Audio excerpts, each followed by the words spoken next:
আমি এখন বসে আছি সোনামুড়ার সব থেকে বড় পটল হাটে। 30 টাকায় কিনি নে, ব্যাপারীরা বিক্রির কাছে 100 টাকা 120 টাকা। গ্রামের মাঠ থেকে আপনার প্লেট পর্যন্ত এই পটল কেমনে পৌঁছায় চলুন জানি।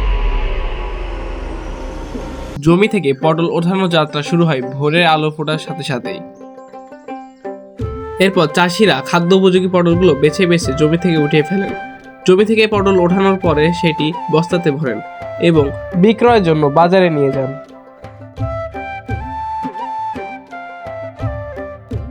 পটল বিক্রয়ের এই স্থানটিকে গ্রাম্য ভাষায় হাট বলা হয়। এরপর চাষিরা তাদের ফসল বিভিন্ন পাইকারি বিক্রেতাদের কাছে বিক্রয় করেন। তবে সব থেকে দুঃখজনক বিষয় হচ্ছে চাষিরা পাচ্ছে না তাদের ন্যায্য মূল্য। পটলের দাম 25 টাকা 30 টাকা, সার কিনতে গেলে 52 টাকা 54 টাকা।